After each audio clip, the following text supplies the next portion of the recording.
tadi ini di hadis Muslim, ada satu korelasi yang bisa dibahas dengan hadis yang kedua, riwayat Imam At-Tirmidzi. Ya. Ini nama aslinya Muhammad, tumbuh dan berkembang di Tirmidzi sehingga dikenal dengan At-Tirmidzi. Ya. Ini kita temukan riwayatnya sahabat Abu Hurairah. Ya, sama persis dengan yang di atas. Ya, nomor hadis 2526. Ini riwayat sahabat Abu Hurairah, ini pun yang pertama riwayat sahabat Abu Hurairah. Dan yang paling mana nih? Mari kita lihat korelasinya. Di hadis ini disampaikan oleh Nabi, thalathatun. Ada 3 golongan. La turaddu da'watuhum. Yang doanya sulit untuk ditolak oleh Allah Subhanahu wa taala. Dalam bahasa lain, yang doanya begitu mudah dikabulkan oleh Allah. Di 3 golongan yang doanya cepat dikabulkan oleh Allah. 1, al-imamul adil, pemimpin yang adil. Baik, bahasanya akan cukup panjang. Kalau bagian pertama ini kita masuk ke konteksnya, karena kita sedang kultum. Ya. 2, as-shaimu hatta yuftira. Ini yang saya maksudkan. Ya. 1, al-imamul adil, pemimpin yang adil. Yang kedua, as-shaimu hatta yuftira, orang yang puasa ini. Hatta yuftira, ini kalimatnya. Hatta yuftira, orang puasa sampai dia buka.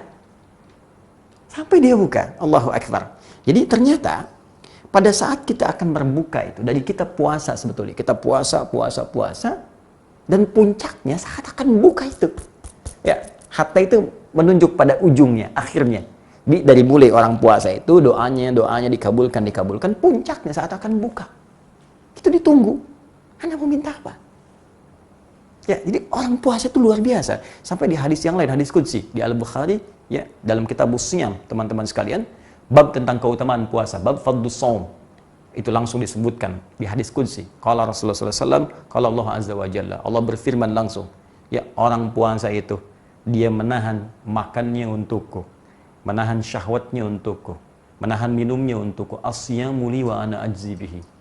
Ya, puasa yang kerjakan, diniatkan ikhlas untukku, aku akan memberikan bagian-bagian terbaik untuknya. Aku berikan pahala sesuai dengan kadar keikhlasannya. Nah, ini yang paling menarik adalah seseorang yang sedang menunaikan puasa. Kata Allah di hadis qudsi riwayat Al-Bukhari tadi, ini luar biasa nih. Orang ini apa yang dia kerjakan? Dia meninggalkan makan. Orang lain makan, dia enggak. Orang lain minum, dia enggak. Orang lain mengerjakan syahwat, dia enggak. Dia tahan karena saya. Maka kata Allah, apapun yang dia mintakan, aku berikan. Wa ana ajzi bihi. Saya berikan pahalanya, saya berikan bagiannya. Apa di antara bonus pahala itu? Pahala nanti di akhirat didapatkan. Tapi bonusnya bagi orang spesial diturunkan di bumi. Apa di antara bonusnya?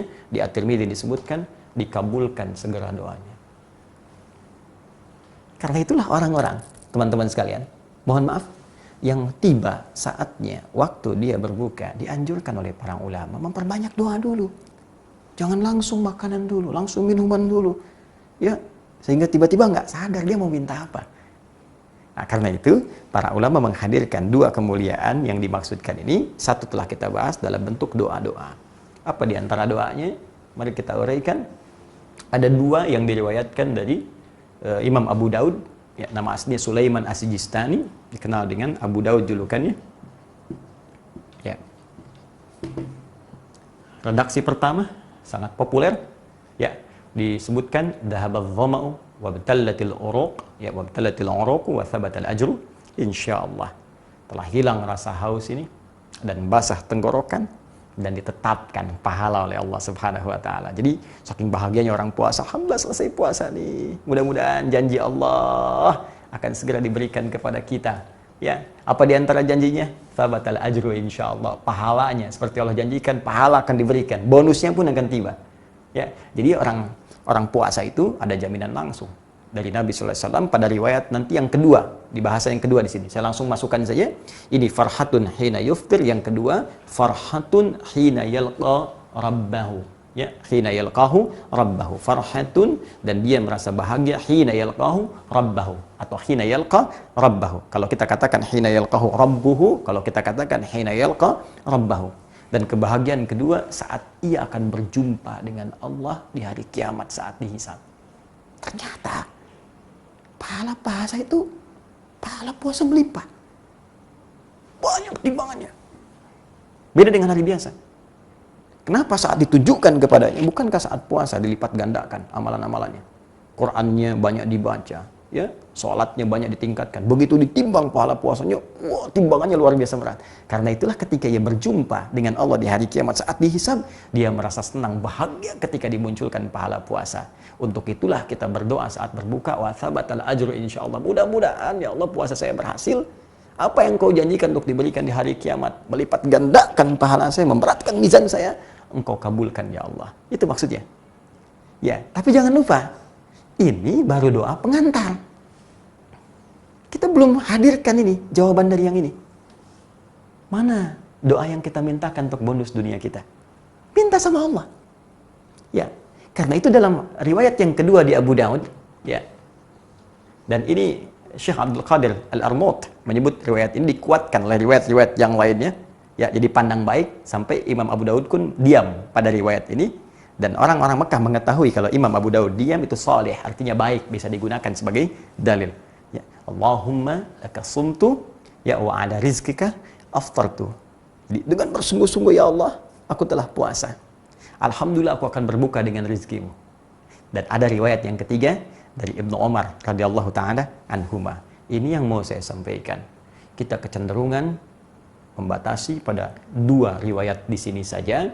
Dhahabat dhama dengan Allahumma laka sumtu, bahkan sibuk menggali ini sahih, ini dhaif, yang benar ini yang sahih, benar ini yang dhaif, tanpa kita sadari ini doa keduanya walaupun populer ini baru pengantar. Baru pembuka. Makanya disebut doa buka. Baru pembuka. Di dhahabat dhama wa amtalatil uluq wa sabatal ajru insyaallah, ini kesenangan yang ini. Sabatal ajru nanti yang saat di akhirat. Allahumma laka sumtu menunjukkan senangnya kita puasa. Mudah-mudahan diterima rezekinya. Hal itu baru pembuka. Tapi doa spesifik yang kita minta, yang kata Allah lewat lisan Nabi, segera dikabulkan. Apa yang Anda minta? Anda minta apa?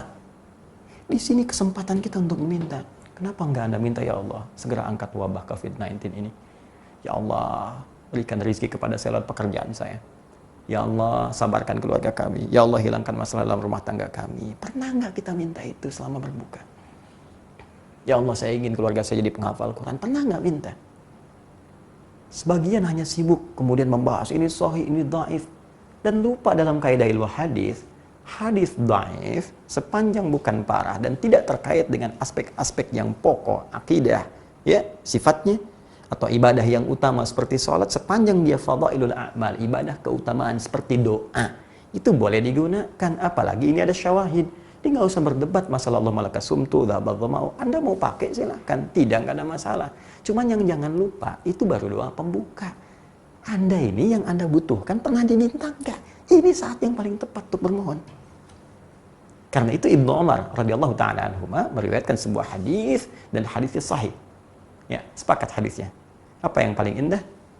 Bahasanya sangat luar biasa. Ya Allahumma, ya Allah, birahmatika uffir. Ya.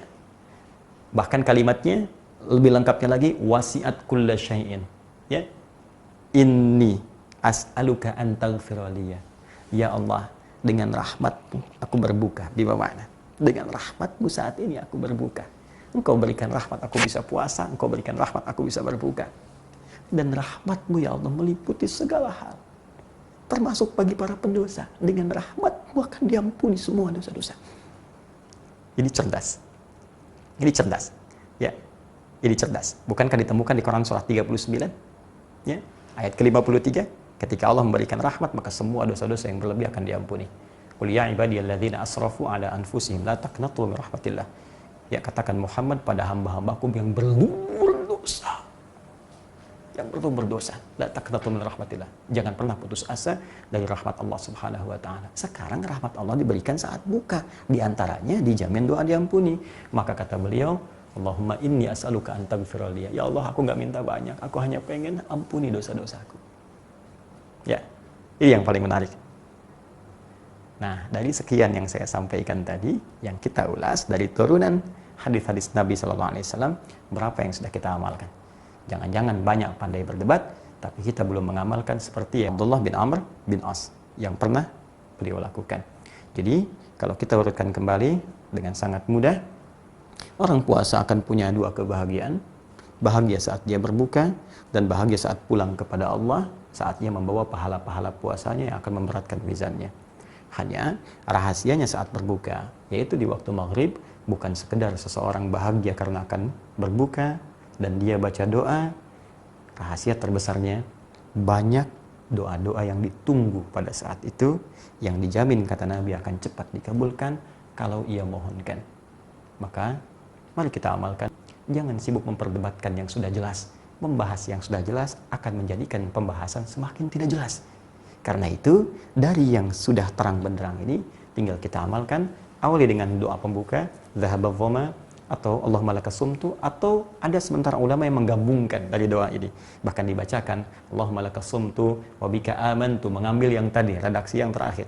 Wabika amantu, ala rizkika akhfartu, birahmatika ya arhamar rahimin, dhahaba dhama, wabtalatil uruku, wa thabatal ajlu, insyaallah, Allahumma inni as'aluka birahmatika allati wasi'at kulla syai'in, an taghfiraliyya.